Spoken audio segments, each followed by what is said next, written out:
Hello aspirants, 28 Feb की news items देख लेते हैं। द हिंदू न्यूज़पेपर से ये 13 न्यूज आइटम्स है जो हमने पिक किए, इनको डिटेल में डिस्कस करेंगे। पहली न्यूज आइटम है India China seek common ground on Afghanistan. तो रिसेंटली चाइनीज काउंटरपार्ट से इंडियन फॉरेन सेक्रेटरी मिले थे, मिस्टर जयशंकर। तो इस मीटिंग में जो डिस्कस हुआ है उसके बारे में न्यूज है। तो इस टाइम पे ये विजिट किया था इन्होंने बीजिंग, तो यहाँ पे रीस्ट्रक्चर्ड स्ट्रेटेजिक डायलॉग करके इनिशिएट हुआ है। मीन स्ट्रेटेजिक डायलॉग मतलब इंपॉर्टेंट इश्यूज पे जो डायलॉग होता है। तो ये जो स्ट्रेटेजिक डायलॉग था वो 5 मेजर इश्यूज पे इवॉल्व हुआ। तो जो इश्यूज अनरिजॉल्व्ड इश्यूज है उन पे कोई डेवलपमेंट्स तो फिलहाल हुई नहीं है, इनके बारे में हमने कई बार न्यूज में पढ़ा है। पहले है रिगार्डिंग एनएसजी मेंबरशिप।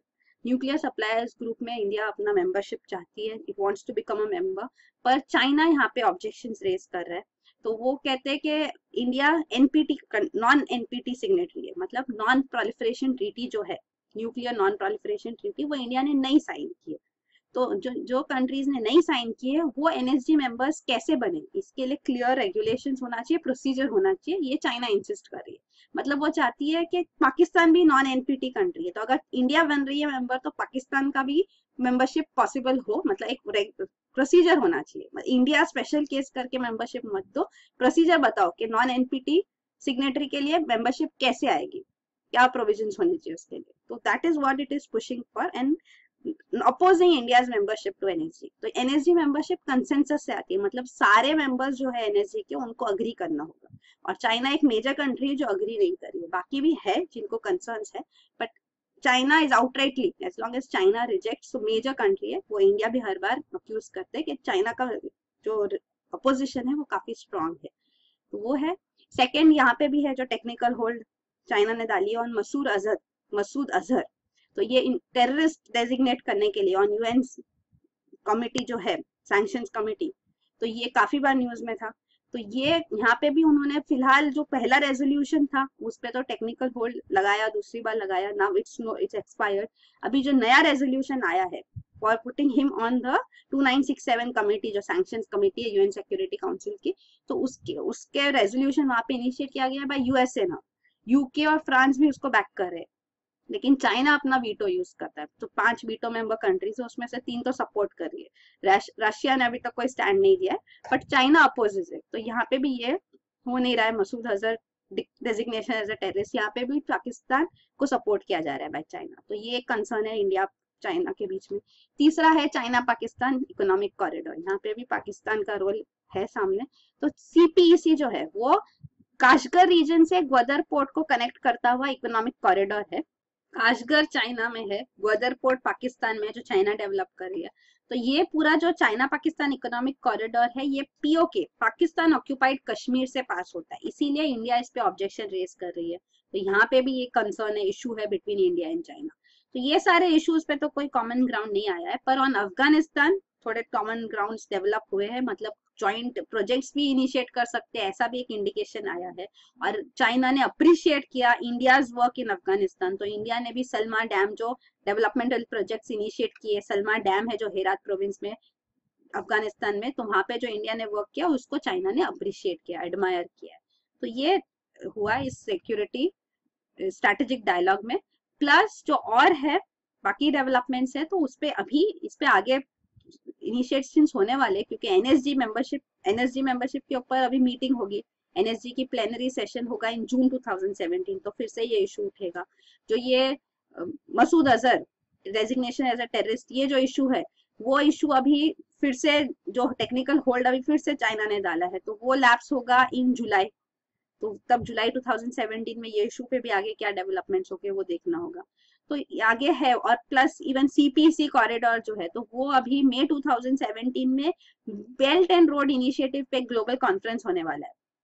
हाँ, तो उसमें CPC is a part of belt and road initiative. तो बेल्ट एंड रोड इनिशिएटिव या ओबोर जो बोलते हैं वो सेम है, one belt one road initiative. तो ये चाइना जो सिल्क रोड था हिस्टोरिकली, उसको री इन्वोगरेट करके, वो नाम यूज करके, वो इसके 2 मेन पार्ट्स है। सिल्क रोड इकोनॉमिक बेल्ट जो ये सारे एशियन कंट्रीज को कनेक्ट कर रही है, plus even the maritime 21st century maritime silk road करके भी वो इनिशिएटिव्स ले रहे हैं। तो मतलब इंफ्रास्ट्रक्चर डेवलप हो रहा है।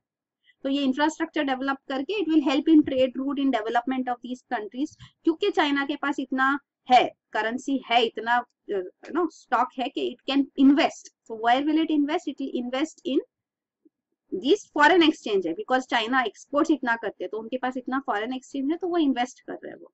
तो ये इंफ्रास्ट्रक्चर में इन्वेस्टमेंट्स इनिशिएटिव्स चाइना ने काफी लिए, और ये सीपीसी भी इसका पार्ट है. तो ये ग्लोबल कॉन्फ्रेंस में again Pakistan will also be part of it. India has denied, India ने कहा है कि हम चाइनीज इनिशिएटिव में यहाँ पे पार्टिसिपेट नहीं करना चाहते. तो ओबर पे अब तक हमारा स्टैंड है कि we don't want to be part of it. तो इसीलिए यहाँ पे भी फिर कंसर्न सीपीसी पे हम रेस कर ही रहे हैं. तो ये सारे डेवलपमेंट्स है. और अभी जो स्ट्रेटेजिक डायलॉग हुआ उसको भी 5 सब ग्रुप्स में डिवाइड किया गया. तो ये एक अफगानिस्तान पे था, न्यूक्लियर इश्यूज पे जो एनएसजी का भी इशू है, प्लस तीसरा था 1267 कमेटी. तो ये 1267 कमेटी है, नॉट 2967. और बाकी है फिर बायलैटरल इश्यूज जो इंडिया चाइना के बीच में है, plus consular visa matters, people to people ties. तो ये इश्यूज पे डिस्कशंस हुए. फिर अब नेक्स्ट न्यूज आइटम है global studies on India's air quality flawed, says CPCB, central pollution control board, जो एनवायरमेंट मिनिस्ट्री के अंदर ऑर्गेनाइजेशन है. तो उन्होंने कहा है कि जो एयर क्वालिटी के बारे में इंफॉर्मेशन आ रही है globally from World Health Organization ने भी अपनी रिपोर्ट में कहा रिसेंटली कि एयर पोल्यूशन की वजह से इंडिया में 2015 में 1.1 मिलियन इंडियंस की डेथ हो गई. तो ये जो फिगर है ये कैसे आया, इसके ऊपर क्वेश्चंस रेज किए जा रहे हैं by central pollution control board. तो ये 1.1 million, 1 million means 10 lakh, means 11 lakh Indians की डेथ हुई है इन 2015 ड्यू टू एयर पोल्यूशन. तो एयर पोल्यूशन मेजरली यहाँ पे पार्टिकुलेट मैटर जो होते हैं, particulate matter pollution is of concern. Particulate matter 10 और पार्टिकुलेट मैटर 2.5 होता है. तो ये डायमीटर के ऊपर है. तो डायमीटर 10 होता है जो पार्टिकल्स का, 10 माइक्रोमीटर्स, लेस देन 10 माइक्रोमीटर्स, तो उसको कहते हैं पार्टिकुलेट मैटर 10. ये कई बार हम कर चुके हैं. पार्टिकुलेट मैटर 2.5 जो उसका डायमीटर लेस देन 2.5 माइक्रोमीटर्स है, तो उनको ये कहते हैं. तो ये ह्यूमन हेयर से कंपैरिजन में बताते हैं कि काफी छोटे पार्टिकल्स होते हैं इसमें. तो ये जो पार्टिकल्स है इनका मॉनिटरिंग जो है स्टेशन होते हैं. तो ये मॉनिटरिंग स्टेशन पे ये एस्टिमेट लगाए जाते हैं कि कितना एयर पोल्यूशन कितना है. तो ये मॉनिटरिंग स्टेशन में सब जगह पे पार्टिकुलेट मैटर 2.5 के स्टेशन है भी नहीं. तो जो वर्ल्ड हेल्थ ऑर्गेनाइजेशन ने जो ये इनिशिएटिव लिया और ये फिगर आई है सामने, तो ये उन्होंने इवन एस्टिमेट्स लगा के किया है. तो जैसे पार्टिकुलेट मैटर 10 का अगर डेटा है तो उससे उन्होंने 2.5 का पोल्यूशन कितना लेवल होगा वो डिसाइड किया है. तो ऐसे करके उन्होंने डेटा जनरेट किया है. तो उसके ऊपर क्वेश्चंस रेज किए जा रहे हैं, क्योंकि वो कह रहे हैं कि वर्ल्ड हेल्थ ऑर्गेनाइजेशन ने कहा कि जैसे पार्टिकुलेट मैटर 10 जितना है तो उसका 75% कन्वर्जन लगाया, तो एटलीस्ट उसका 75% PM 2.5 होगा.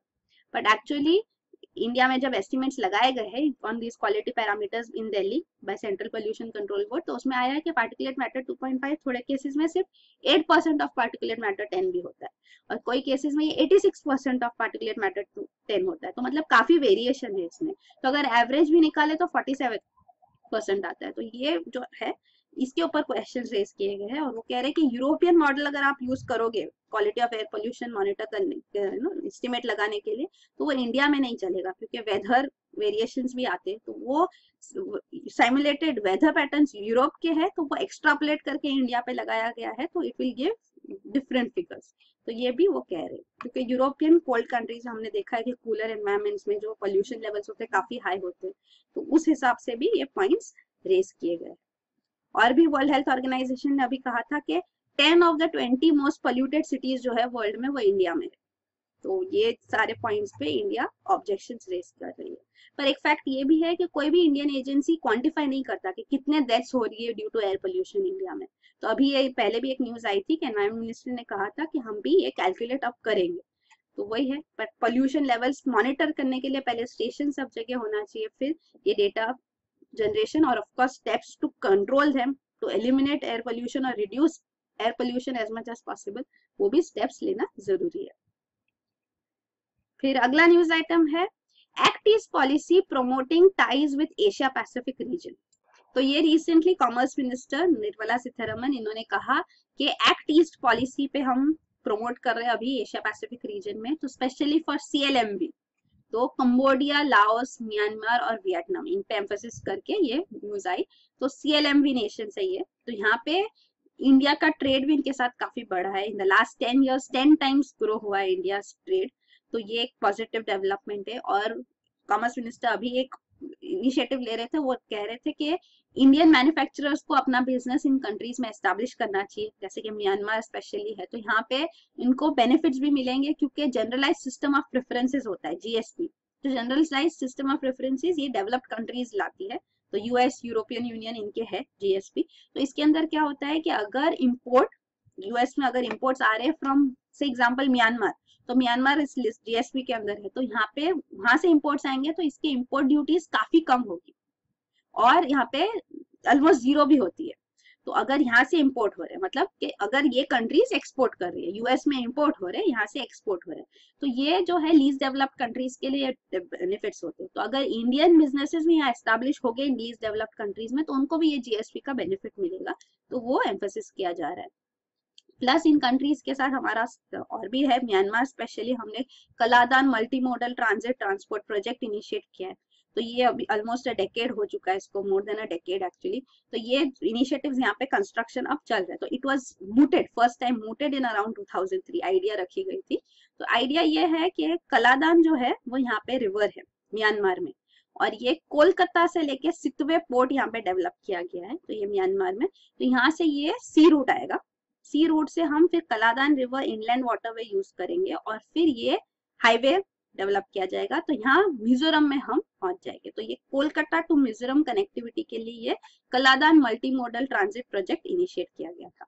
तो ये एक्चुअली कोलकाता से अगर यहाँ पे नॉर्थ ईस्ट के यहाँ रीजन में पहुंचना है तो बहुत लंबा रूट जाता है ऊपर से नीचे तक थ्रू चिकन स्नैक, अगर आपको नॉर्थ ईस्टर्न रीजन पता है, क्योंकि बांग्लादेश बीच में है। तो ये बांग्लादेश ट्रांजिट फैसिलिटी नहीं दे रही थी, तो इसीलिए हमने ये प्रोजेक्ट इनिशिएट किया था। तो इसके बारे में भी है। तो ये नॉर्थ ईस्टर्न स्टेट म्यांमार के साथ, sorry south Asian state Myanmar के साथ हमने इनिशिएट किया है, तो वो उसके बारे में है।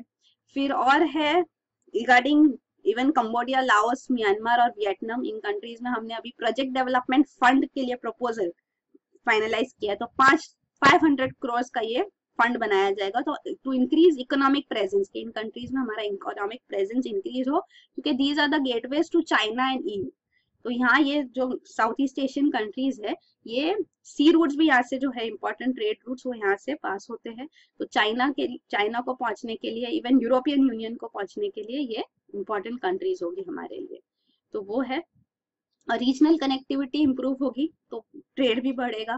ट्रांजैक्शन कॉस्ट ट्रेड का कम होना चाहिए। अगर ट्रेड में ट्रांजैक्शन कॉस्ट मतलब मूवमेंट में गुड्स की वैल्यू जो है और ट्रांजैक्शन में उसका कॉस्ट बढ़ जाता है तो फिर ट्रेड वायबल नहीं होता है, तो उसको रिड्यूस करेंगे और स्किल डेवलपमेंट लाया जाएगा।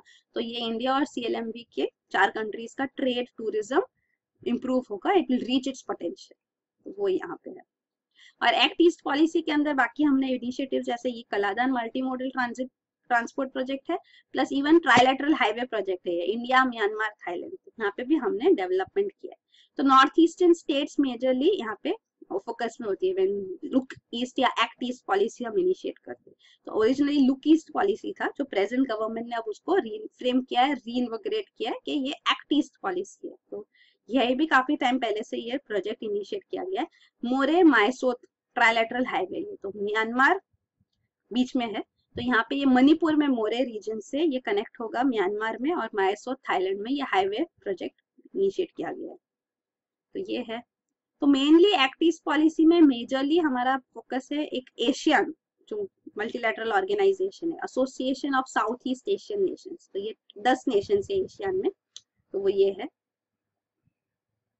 तो वो ये SCLM भी है, कंबोडिया, लाओस, वियतनाम और म्यांमार, और ये बीच में थाईलैंड है। तो थाईलैंड इज कंपैरेटिवली डेवलपिंग। और फिर है मलेशिया, इंडोनेशिया, यहाँ पे सिंगापुर है, ब्रूनी और फिलीपींस। तो ये 10 नेशंस है इन एशिया। एशियन +3 कहते हैं जो ऑर्गेनाइजेशन। तो +3 जब ऐड होते हैं तो इसमें चाइना, जापान और साउथ कोरिया ऐड होते हैं। और जब एशियन +6 कहा जाता है तो इसके अलावा और 3 जो ऐड होते हैं वो है ऑस्ट्रेलिया, न्यूजीलैंड एंड इंडिया। तो एशियन +6 का भी समिट होता है, ईस्ट एशिया समिट, तो इसमें भी हम मेंबर है। एशियन रीजनल फोरम एक लार्ज ग्रुपिंग अराउंड 27 कंट्रीज की, तो यहाँ पे भी इंडिया मेंबर है। तो एशियन के साथ हमने, it's a major multilateral grouping, यहाँ पे हमने अग्रीमेंट भी किया है। तो India ASEAN agreement on trade in services and investments already in force आ चुका है for at least India and 7 ASEAN countries out of 10। ये 1 जुलाई 2015 से इन्फोर्स हो चुका है। Even trade in goods agreement हम निगोशिएट कर रहे हैं। तो डेवलपमेंट्स है विथ रिस्पेक्ट टू एशियन। और भी ऑर्गेनाइजेशन है जो एक्ट ईस्ट पॉलिसी के अंदर आएंगे, वो है ये BIMSTEC, bay of Bengal initiative for multi sectoral technical and economic cooperation. तो ये एक्चुअली थी Bangladesh, India, Myanmar, Sri Lanka, Thailand economic cooperation. जब इसको एक्सटेंड किया गया, इवन नेपाल भूटान भी अब मेंबर्स है, तो इसको एक्रोनिम को रीनेम किया गया। फिर मिकोंग गंगा कॉपरेशन एक मल्टीलैटरल ऑर्गेनाइजेशन है। तो गंगा रिवर इंडिया के लिए इंपॉर्टेंट है। मिकोंग रिवर है जो चाइना से फ्लो होके ये सारे CLMV कंट्रीज से पास होती है, Cambodia, Laos, Vietnam and Myanmar and even Thailand से पास होती है। तो यहाँ पे ये MCG में एक्चुअली चाइना मेंबर नहीं है, बाकी 6 कंट्रीज, इंडिया और ये 5 countries East Asian countries members है। तो ये सारे ऑर्गेनाइजेशंस पे भी फोकस है to have steps taken under Act East Policy. तो हम अपना रिलेशन इन कंट्रीज से स्ट्रेंथन करना चाहते हैं। इवन कल्चरल हिस्टोरिकल रिलेशंस है, बिकॉज बुद्धिज्म, हिंदुइज्म भी ये कंट्रीज में डोमिनेंट है। तो यहाँ इंडिया से ये स्प्रेड होकर यहाँ पहुंचा है। तो civilisational connectivity, people to people connectivity भी है, तो वो भी है। टूरिज्म भी जैसे एक एस्पेक्ट है, तो वो एस्पेक्ट्स यहाँ पे मेंशन किए गए। फिर अगला न्यूज आइटम है Meghalaya root bridge nominated for award. तो ये मेघालय के रूट ब्रिजेस के बारे में, मतलब मेघालय में यहाँ पे जो ट्रीज है, जैसे एग्जांपल ये रबर ट्री फिकस इलास्टिका, इनके एरियल रूट्स होते हैं। तो एरियल रूट्स का मतलब है ऊपर, not under the ground, above the ground. तो ये एरियल रूट्स जो है, इनको यहाँ पे ये जो विलेजर्स है ये ट्रेन करते हैं कि ये ऐसे ग्रो हो कि ये एक ब्रिज जैसे बन जाते हैं। तो ये जैसे ये अब देखते हैं, ये रूट ब्रिजेस कहते हैं। तो ये मेघालय में यहाँ फेमस है। तो दिस इज कंसिडर्ड कि ये जो ये फॉरेस्ट ड्वेलर्स है उनका एक इनोवेशन है, ये traditional knowledge, it's called outstanding traditional knowledge. तो ग्रास रूट्स इनोवेशन के लिए इनको नॉमिनेट किया गया है NIF अवार्ड के लिए, नेशनल इनोवेशन फाउंडेशन अवार्ड के लिए। तो ये ऑलरेडी UPSC में पूछ चुके हैं, UPSC प्रीलिम्स 2015 में ये MCQ आया था कि in a particular region in India, local people train the roots of living trees into robust bridges across the stream। तो जैसे वाटर बॉडी है उसके ऊपर ये ब्रिज जैसे बन जाते हैं। तो यहाँ पे भी ट्री है, ये ट्री ऐसे ग्रो होते हैं कि ये रूट ब्रिजेस बन जाते हैं। तो these unique living root bridges are found in 4 states का नाम दिया गया, यहाँ पे आंसर है मेघालय। फिर अगला न्यूज आइटम है Supreme Court agrees to hear bar dance girls plea. तो ये एक पेटिशन फाइल किया गया है by women working in Maharashtra bars. तो जो डांसर्स वेट्रेसेस होते हैं तो वो डांस करते हैं, उनको यहाँ पे फिर टिप्स मिलती है, गिफ्ट्स, टोकन्स मिलते हैं। तो ये इसको बैन कर दिया गया था बाय द महाराष्ट्र गवर्नमेंट। तो इसके ऊपर सुप्रीम कोर्ट केस हुआ था और सुप्रीम कोर्ट ने 2015 में ये जजमेंट दिया था कि डांस बार्स को ओपन कर दिया जाए फिर से। डांस भी एक प्रोफेशन है, इसके ऊपर रिस्ट्रिक्शन नहीं लगा सकते। तो ये जजमेंट के बाद महाराष्ट्र गवर्नमेंट ने और एक एक्ट पास किया है 2016 में, Maharashtra prohibition of obscene dance in hotels, restaurants and bar rooms. तो अब इसके ऊपर भी सुप्रीम कोर्ट में केस फाइल हुआ है। तो ये जो वर्किंग वुमेन है उन्होंने कहा है कि ये जो डेफिनेशन है ऑब्सीन का, ये क्या है, इसके ऊपर एक मतलब कॉन्स्टिट्यूशनली वैलिड है कि नहीं, उसकी कॉन्स्टिट्यूशनलिटी पे ये केस फाइल हुआ है। तो सुप्रीम कोर्ट को वही है। तो ऑलरेडी सुप्रीम कोर्ट ने कहा कि क्या ये लॉ सिर्फ सुप्रीम कोर्ट जजमेंट को सकमवेंट करने के लिए, मतलब उसको ओवररूल करने के लिए, उसको उसके मतलब उसको निगेट करने के लिए है कि सच में इसमें कोई कंटेंट है इस एक्ट का, ये ऑब्सीनिटी में। तो वो इसके ऊपर जजमेंट अभी पास होगा, ये हियरिंग्स होगी इस केस के ऊपर। तो ये उस बारे में है। तो वही ये जो पेटिशन भी उनमें वो कह रहे हैं कि ये जो डांस है, डांस परफॉर्मेंसेस और फिर गिफ्ट्स मिलना, तो ये एक ट्रेडिशनल फॉर्म ऑफ प्रोफेशन है, ऑलरेडी प्रोफेशन है। तो ये स्टिग्मेटाइज करते हैं मतलब बार डांसर्स को। तो ये एक्चुअली उसके अगेंस्ट आर्ग्यू करते हुए पेटिशन फाइल हुआ है। फिर अगला न्यूज आइटम है impossible to stop upload of vulgar content Google. तो ये सुप्रीम कोर्ट का केस हमने ऑलरेडी इसके ऊपर सुना था कि सुप्रीम कोर्ट ने कहा कि जब ये जो सेक्सुअल असॉल्ट वीडियोस वगैरह होती है जो वुमेन और चिल्ड्रन के अगेंस्ट, उसको ऑनलाइन अपलोड किया जाता है, तो क्या ये अपलोड होने से पहले स्टॉप किया जा सकता है या होते हुए स्टॉप किया जा सकता है, ऐसे सुप्रीम कोर्ट ने क्वेश्चन उठाया था, क्योंकि सुप्रीम कोर्ट कहती है कि अपलोड होने के बाद तो निकाल देते हैं, पर तब तक उस टाइम फ्रेम में डैमेज ऑलरेडी हो चुका है to the personal life invade हो चुकी है। तो ये स्टॉप करने के लिए, प्राइवेसी इन्वेड ना हो, ऐसे एक्सप्लिसिट वीडियोस ऑनलाइन ना जाए, तो क्या कोई स्टेप ले सकते हैं? तो इस पे अब गूगल ने रिस्पॉन्ड दिया इस केस पे सुप्रीम कोर्ट को कि ये नहीं पॉसिबल है। वो कह रहे कि ये ऐसे हो गया कि मर्डर करने से पहले उसको रोक सकते हैं क्या? तो गूगल ने ये भी कहा एक एनालॉजी देते हुए कि अगर कोई सीरियल किलर है जैसे, तो वो रिपीट नहीं करे ऑफेंस, उसके लिए स्टेप्स लिया जा सकता है, पर इन जनरल ऐसे कोई पॉसिबल नहीं है कि अपलोड होते हुए या अपलोड होने से पहले इसको स्टॉप किया जाए। ऐसी कोई टेक्नोलॉजी या ऐसे प्रोविजंस नहीं आ सकते। तो उन्होंने ये स्टेटमेंट अपना गूगल ने दिया है। फिर अगला न्यूज आइटम है India a lab to learn about what works in development. तो ये वर्ल्ड बैंक के सीईओ है, ये इंडिया में भी विजिट पे थे, पाकिस्तान में भी इन्होंने विजिट किया। तो उन्होंने कहा कि इंडिया एक लेबोरेटरी की तरह है कि डेवलपमेंट में क्या काम करता है, क्या काम नहीं करता है, क्या प्रोविजंस काम करते हैं, क्या नहीं, तो वो हम यहाँ से सीख सकते हैं। तो ये कह रहे कि जो हेल्थ और एजुकेशन में इंडिया अचीवमेंट करेगी तो वो ग्लोबल अचीवमेंट में मेजर कंट्रीब्यूशन होगा, उसका सस्टेनेबल डेवलपमेंट गोल्स अचीव करने के लिए मेजर कंट्रीब्यूशन होगा। तो उन्होंने इंडिया के सिग्निफिकेंस को एम्फेसाइज किया है और ने कहा है कि इसमें से हम लर्न कर सकते हैं कि क्या यहाँ पे क्या कोलैबोरेशन में यहाँ पे डेवलपमेंट इनिशिएटिव्स लिए जा सकते हैं, न्यू वेज ला सकते हैं फॉर डेवलपमेंट। तो ये इंडिया को एक लेबोरेटरी फॉर द वर्ल्ड करके टू लर्न करके उन्होंने एम्फेसाइज किया है। फिर उन्होंने और एक चीज है जिसमें वर्ल्ड बैंक मीडिएटर है, that is in the treaty on Indus waters. तो Indus water treaty India Pakistan के बीच में ब्रोकर्ड बाय वर्ल्ड बैंक। तो वर्ल्ड बैंक के सामने यहाँ पे केसेस ऑलरेडी फाइल हो चुके हैं। तो जो इंडस और 5 ट्रिब्यूटरीज है, ये 6 रिवर्स पे डिवाइड किया गया है बिटवीन इंडिया एंड पाकिस्तान। तो यहाँ पे ऑलरेडी हाइड्रो इलेक्ट्रिक प्रोजेक्ट जो इनिशिएट करते हैं इंडिया का कंस्ट्रक्शन में, उस पर पाकिस्तान ऑब्जेक्शन रेज करती है, पाकिस्तान की केसेस में इंडिया ऑब्जेक्शन रेज करती है। तो ये इसमें वर्ल्ड बैंक पे जब ये केसेस आए हैं तो वर्ल्ड बैंक ने भी कहा है कि हमने एक पॉज लगा दिया है। तो ये प्रोसेसेस पे हमने पॉज लगा दिया जो इंडिया पाकिस्तान इनिशिएट कर रहे हैं अंडर द ट्रीटी, क्योंकि हम चाहते हैं कि ये दोनों नेशंस अपने डिसएग्रीमेंट्स आपस में सुलझाए। तो वो वर्ल्ड बैंक का स्टैंड उन्होंने क्लियर किया है अभी। फिर अगला न्यूज आइटम है centre to draft policies on ethanol methanol. तो इथेनॉल और मिथेनॉल ये बायोफ्यूल्स है, तो ये सेकेंड जनरेशन इथेनॉल मिथेनॉल के लिए अभी गवर्नमेंट पॉलिसीज लाएगी, वो क्लियर हुआ है। उन्होंने कहा है क्योंकि क्रूड ऑयल का रिप्लेसमेंट है ये बायोफ्यूल्स। तो जो ऑयल इंपोर्ट्स है इंडिया के वो काफी ज्यादा है, मतलब ओवरऑल इंपोर्ट्स में oil imports is a major chunk. तो अगर ये बायोफ्यूल्स डेवलप होते हैं, सेकेंड जनरेशन बायोफ्यूल्स के ऊपर हम स्टेप्स लेते हैं, तो हमारा क्रूड ऑयल इंपोर्ट बिल और काफी कम हो जाएगा, 1 लाख करोड़ तक कम हो सकता है। प्लस बायोफ्यूल्स जनरेशन में जो जॉब्स क्रिएट हो गए वो अलग है, तो इसके काफी बेनिफिट्स हो गए। तो एक पॉलिसी इस पे गवर्नमेंट लाएगी अभी।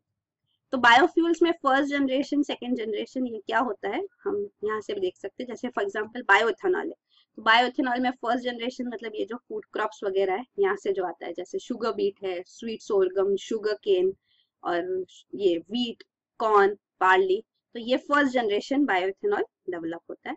और ये सेकेंड जनरेशन मतलब जैसे कि अगर हम ये लिग्नो सेल्यूलोजिक बायोमास यूज करें, जैसे कि वुड, स्ट्रॉ या ग्रास से जब बायोइथेनॉल जनरेट होता है तो सेकेंड जनरेशन बायोफ्यूल माना जाएगा। और थर्ड जनरेशन है एल्गल बायोमास यूज करके जब बायोइथेनॉल जनरेट होगा। तो ये जनरेशन है। तो अब हम फर्स्ट जनरेशन से सेकेंड जनरेशन पे स्टेप्स ले रहे हैं, उसके ऊपर ये आएगा, जो पॉलिसी आएगी वो इस पे होगी। फिर अगला न्यूज आइटम है SEBI to tighten algo trading rules.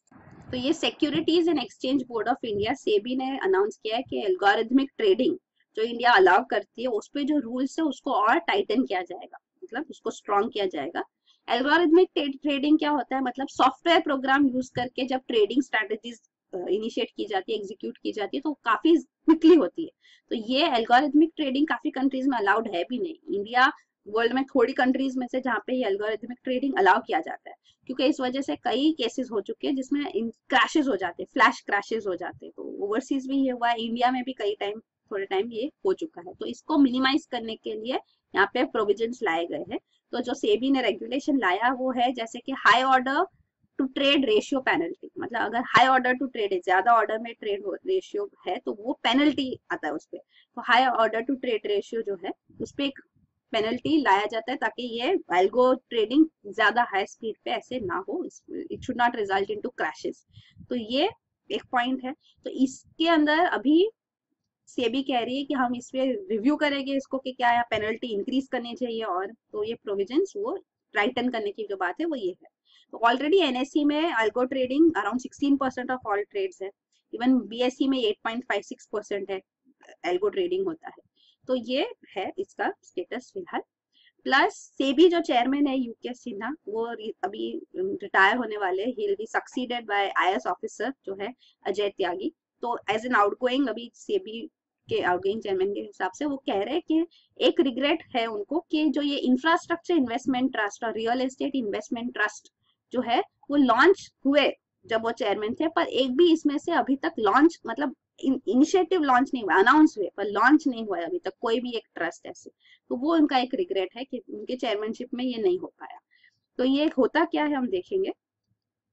तो ये भी कह रहे हैं कि ये सेबी की वजह से नहीं हुआ क्योंकि इसमें रेगुलेटरी अथॉरिटी मल्टीपल होगी, क्योंकि मल्टीपल रेगुलेशन चाहिए, मतलब कि इसमें काफी सारी चीजें इन्वॉल्व है। तो सेबी के अलावा और भी रेगुलेटर्स है, तो उनकी वजह से ये स्टॉप हुआ है, रादर देन सेबी की वजह से यहाँ पे ये डिले नहीं आया है, वो भी वो क्लैरिफाई कर रहे हैं।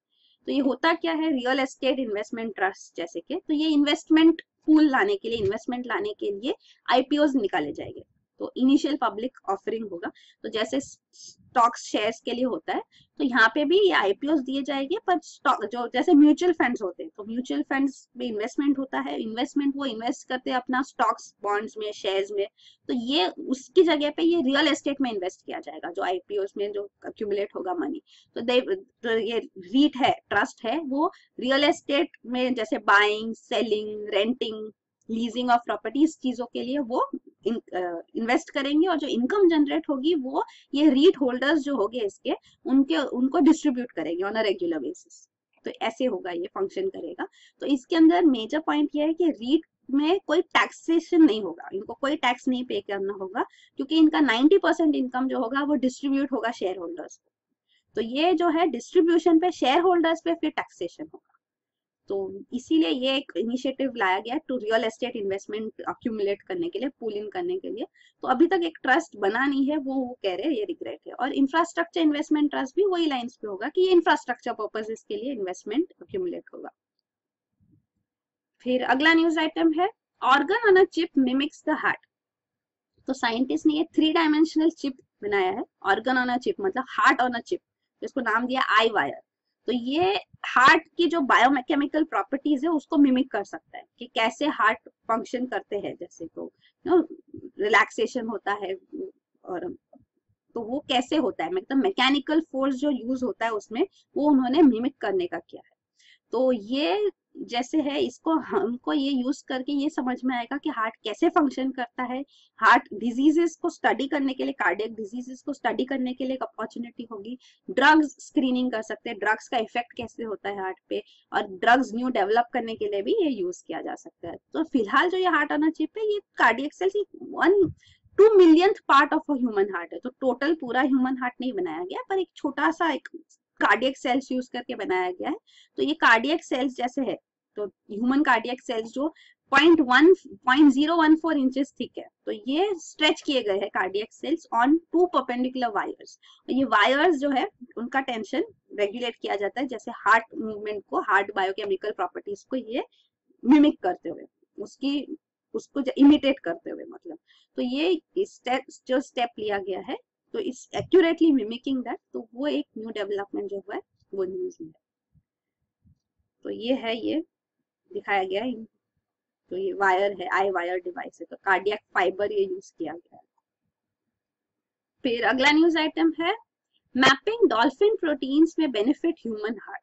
तो ये साइंटिस्ट ने इनिशिएटिव लिया है कि डॉल्फिन के जीनोम को मैप किया जाए। तो ऑलरेडी मैप हो चुका है, ये जो बॉटल नोज डॉल्फिन है वो जीनोम कंप्लीट मैप किया गया है इन 2008। पर अभी जो रिसेंट टेक्नोलॉजिकल ब्रेक थ्रूज हुई उसकी वजह से हम और एग्जॉस्टिव और डिटेल्ड मैप बना सकते हैं। तो ये जीनोम फिर से जो होगा, जीनोम क्या होता है बेसिकली, जीनोम इज पूरा जेनेटिक मटेरियल जो है एक ऑर्गेनिज्म का, वो कंप्लीट जेनेटिक मटेरियल को जीनोम कहते हैं। तो जो ह्यूमंस में है, तो हेरिडिटरी इंफॉर्मेशन जीनोम में होती है। तो ये डीएनए में होता है। जो डीएनए मतलब, और अगर लोअर ऑर्गेनिजम्स है जैसे वायरसेस, तो उनमें आरएनए भी होता है थोड़े वायरसेस में। तो ये जेनेटिक इंफॉर्मेशन इस पे होती है। तो ये जीनोम जैसे कि कहाँ होता है, जैसे ये न्यूक्लियस है, सेल में न्यूक्लियस होता है, तो इसमें क्रोमोसोम्स होते हैं। तो ये क्रोमोसोम्स में is made of this wrapped up with DNA. तो ये जो डीएनए है इसमें जीन्स होते हैं, तो जीन्स भी होते हैं और नॉन कोडिंग सीक्वेंस भी होता है। तो ये पूरा जेनेटिक इन्फॉर्मेशन यहाँ होता है। तो उसको मैप करना कि हर जीन का क्या फंक्शन है, उसको कहते हैं जेनेटिक मैपिंग। तो ये जो जेनेटिक मैपिंग है वो जीनोम मैपिंग ये ऑलरेडी हो चुका है फॉर द डॉल्फिन। अब डिटेल में और डिटेल में किया जाएगा। और जो प्रोटीन्स है, जो मतलब कौन सा जीन कौन सा प्रोटीन के लिए यूज होता है, मतलब उससे प्रोटीन जनरेट होता है, क्योंकि वो जेनेटिक इंफॉर्मेशन है कि कौन सा प्रोटीन डेवलप करना है वो। तो ये जो है सारे प्रोटीन्स का मैपिंग किया जाएगा। तो इससे क्या होगा कि जो डॉल्फिन्स है उनमें जो डिजीजेज है उनके बारे में पता चलेगा। तो क्योंकि डॉल्फिन और ह्यूमंस काफी सिमिलर क्रिएचर्स है, डॉल्फिन भी मैमल है तो it lives in the water, but जो हमारे प्रोटीन्स का भी एक एग्जांपल दिया गया है कि प्रोटीन्स काफी सिमिलर है। तो अगर जैसे फॉर एग्जांपल दिया गया है कि डॉल्फिन का प्रोटीन्स मैप करने से ह्यूमंस को कैसे बेनिफिट होगा, तो जैसे कि एक प्रोटीन है वैनिन 1, तो इसके ऊपर एक स्टडी हुई है डॉल्फिन्स में कि मरीन मैमल्स में ये वैनिन 1 प्रोटीन से किडनी प्रोटेक्शन होता है। तो किडनी को प्रोटेक्शन मिलता है, मतलब किडनी डिजीजेस नहीं होगी ऐसे। तो अगर ह्यूमंस में भी वैनिन 1 होता है प्रोटीन, पर ये बहुत स्मॉल अमाउंट में होता है, तो अगर इसका अमाउंट ह्यूमंस में बढ़ाया जाए तो क्या किडनी प्रोटेक्शन होगा। तो ऐसी स्टडीज करने के लिए ये जो रिसर्च है, mapping of proteins of dolphins, ये हेल्प कर सकता है। तो उसी पे ये एक एग्जांपल है, ऐसे ये जीनोम मैपिंग डॉल्फिन का भी यूजफुल होगा टू बेनिफिट ह्यूमन हेल्थ। फिर अगला न्यूज आइटम है मार्स में हैव अ कॉम्प्लिकेटेड मेंटल। तो मार्स जो प्लैनेट है, यहाँ पे जो लार्जेस्ट वॉल्केनिक कॉम्प्लेक्स है यहाँ पे वो ओलंपस मॉन्स है। तो ये सदर्न हाईलैंड में ये है ऑन मार्स। पर जो और एक वॉल्केनिक कॉम्प्लेक्स है यहाँ पे एलिजियम, उसके ऊपर अभी स्टडी में पता चला कि इसका केमिस्ट्री जो है, केमिकल कंपोजिशन, वो काफी अनयूजुअल है, इनसे अलग है। और ये एलिजियम जो है ये ऑलरेडी ये नॉर्दर्न लोलैंड्स में है। तो ये बाकी सारे वॉल्केनिक कॉम्प्लेक्सेस है जो सदर्न हाईलैंड्स में, तो ये नॉर्दर्न लोलैंड में है। प्लस ये काफी यंग इरप्शन है, मतलब ये यंग मतलब इन जियोलॉजिकल टाइम स्केल यंग है, मतलब 3-4 मिलियन ईयर्स ओल्ड है। बाकी जो है वो काफी काफी पुराने। तो ये मतलब जियोलॉजिकल टाइम स्केल में काफी यंग बोले गया। तो एक तो यंग है, और जो लावा का जियोकेमिकल प्रॉपर्टीज है, जो केमिकल कंपोजिशन है, वो काफी अलग है। जैसे कि इसमें थोरियम पोटेशियम काफी लो लेवल्स में है। तो मतलब कि मेंटल जो होता है, मोल्टन जो होता है मैग्मा, वो मेंटल से आता है। जो अर्थ पे भी वॉल्केनिक इरप्शंस होते हैं, तो ये जो एस्टेनोस्फीयर बोला जाता है मेंटल होता है उसके नीचे, तो वहां से ये इरप्शंस आते हैं। तो क्या इसका मतलब ये है कि इसका कंपोजिशन अलग है, मतलब मेंटल चेंज हो गया है टाइम के साथ। तो इसके ऊपर स्टडीज हो रही है कि जो वॉल्केनिक इरप्शंस डिफर क्यों हो रहे हैं, अभी रिसेंट इरप्शंस जो लावा है वो अलग क्यों है। तो क्योंकि मार्स पे हम ह्यूमंस को भेजने का भी सोच रहे हैं, और मार्स के अंदर क्या केमिकल्स है, क्या मिनरल्स उधर है, मटेरियल्स, वो पता करने के लिए वैल्यूएबल ओर्स क्या है, तो उसके लिए भी ये स्टडी बेनिफिशियल होगी। तो ये अंडरस्टैंड किया जा रहा है। प्लस और एक पॉइंट बोला जाता है कि अर्थ पे जैसे है तो प्लेट टेक्टोनिक्स होता है, तो मतलब प्लेट्स मूव होती है। तो ऑन एस्थेनोस्फीयर, मेंटल एस्थेनोस्फीयर जो मोल्टन होता है, उसके ऊपर ये प्लेट्स जो है लिथोस्फीयर मूव होता है। Lithosphere made of number of plates. तो प्लेट टेक्टोनिक्स है यहाँ पे अर्थ पे, पर मार्स पे ऐसी कोई प्लेट टेक्टोनिक्स अभी तक ऐसी कोई रिसर्च और सामने नहीं आया ऐसे कुछ, मतलब कि उधर प्लेट्स नहीं है। तो इसीलिए यहाँ पे जो मेंटल है या प्लेट मूव हो रही है ऐसा कुछ है नहीं। तो मतलब यहाँ पे जो वॉल्केनिक इरप्शन है वो भी काफी बड़े होते हैं, ह्यूज माउंटेन्स होते हैं। इवन ये जो एलिजियम मॉन्स है, इट इज मल्टीपल टाइम्स, मतलब 16 किलोमीटर्स लॉन्ग है, तो वो twice the height of earth mount Everest. तो इतने हाई यहाँ पे वॉल्केनिक इरप्शंस होते हैं। वरना जो प्लेट्स मूव होते रहती है तो नीचे का मटेरियल भी चेंज होते रहता है, ऐसा होता है। तो वही है, यहाँ पे और स्टडीज की जाएगी तो अंडरस्टैंड कि केमिकल कंपोजिशन अलग क्यों है वो पता चलेगा। फिर अगला न्यूज आइटम है last one, spacecraft to fly near the sun next year. तो नासा ने ये लॉन्च किया है, अनाउंस किया है, सोलार प्रोब प्लस, ये नेक्स्ट ईयर लॉन्च किया जाएगा। तो ये फर्स्ट रोबोटिक स्पेसक्राफ्ट है जो सन के पास जाएगी। तो सन अर्थ से 149 मिलियन किलोमीटर दूर है, और ये स्पेसक्राफ्ट जो है वो सन पे नहीं जा सकती, it will get within 6 million kilometres, तो वो पास जाएगी सन के पास। तो ये सन का जो एटमॉस्फेयर है उसको स्टडी करने के लिए है, क्योंकि सन के रिलेटेड भी 2 स्पेशल क्वेरीज है या रिडल्स है, जो इसके रीजंस क्या है वो समझना जरूरी है, तो इसीलिए साइंटिस्ट इसको स्टडी करना चाहते हैं। तो ये एक तो सन मतलब इट्स अ गैस जायंट, तो इट्स अ स्टार, तो यहाँ पे एक कोर है, सन का कोर है जहाँ यहाँ न्यूक्लियर फ्यूजन रिएक्शन होता है, तो यहाँ से न्यूक्लियर फ्यूजन होता है, ये रेडिएशन जोन बोला जाता है, और ये फिर है कन्वेक्शन जोन, और ये जो आउटर मोस्ट पार्ट है जो हमको सन का दिखता है उसको कहते हैं फोटोस्फीयर, वो लोअर एटमॉस्फेयर, मतलब ये गैसेस ही है, सरफेस मतलब तो है नहीं कि सन के सरफेस है, तो इट्स अ गैस जायंट। तो ये फोटोस्फीयर जो है, यहाँ पे जो टेम्परेचर है वो कहा जाता है according to NASA surface temperature ये 5500 डिग्री सेल्सियस है, और जो उसके बियॉन्ड जो है उसको कहते हैं क्रोमोस्फीयर, तो ये ऑरेंज रेड लेयर जो होता है सन का एटमॉस्फेयर ये क्रोमोस्फीयर कहा जाता है, और आउटर मोस्ट लेयर है जो कोरोना कहा जाता है। तो सन का आउटर लेयर और गर्म है, तो वो 2 मिलियन डिग्री सेल्सियस है। तो ये एटमॉस्फेयर इतना गर्म कैसे है, इसके ऊपर ये स्टडी है, क्योंकि जैसे कोर से आप दूर जाओगे तो हीट कम होते जानी चाहिए, टेम्परेचर कम होते जाना चाहिए, पर यहाँ उल्टा है, फोटोस्फीयर कम टेम्परेचर है और एटमॉस्फेयर इतना, आउटर एटमॉस्फेयर इतना हॉट है। तो ये एक रिडल है, इसको अंडरस्टैंड करना है। प्लस और एक पॉइंट जो है वो चाहते हैं अंडरस्टैंड करना, वो है सोलर विंड जो होती है, तो सोलर फ्लेयर्स आते हैं सन में से, और सोलर फ्लेयर से ये सोलर विंड्स भी जो आती है, तो ये सोलर विंड्स अर्थ के पास भी आती है। तो यहाँ पे अर्थ में मैग्नेटोस्फीयर है, तो ये मैग्नेटिक शील्ड है जो अर्थ को प्रोटेक्ट करता है, तो ये जैसे नॉर्थ पोल साउथ पोल है, तो अर्थ मैग्नेटिक फील्ड के ये पोल्स है, तो ये मैग्नेटिक फील्ड से ये रिफ्लेक्ट हो जाते हैं, पर फिर भी थोड़े यहाँ से सोलर विंड्स एंटर करते हैं अर्थ एटमॉस्फेयर में, पर वो इतने वीक हो गए होते हैं कि जो ये नॉर्थ और साउथ पोल में हम सुना होगा अगर आपने टर्म, ये नॉर्थर्न लाइट्स कहते हैं, तो जो ऑरोरा बोरियालिस है वो नॉर्दर्न हेमिस्फीयर में, aurora australis in southern hemisphere, ये लाइट्स से होती है, तो ये सोलर विंड्स इतने फेड हो गए होते हैं कि this looks like beautiful lighting in the sky. तो ये सोलर विंड का जो है, तो यहाँ पे क्वेरी ये है एक सोलर विंड के बारे में रिडल कि ये इनकी स्पीड कहाँ से आती है, उनको स्पीड कहाँ से मिलती है, तो how do they get there speed, तो ये अंडरस्टैंड करने के लिए भी ये सोलर प्रोब प्लस यूजफुल रहेगा। उस बेसिस पे ये नासा ने मिशन लॉन्च किया, अनाउंस किया है, जो नेक्स्ट ईयर लॉन्च होगा। तो यही है आज के न्यूज आइटम्स। Thank you.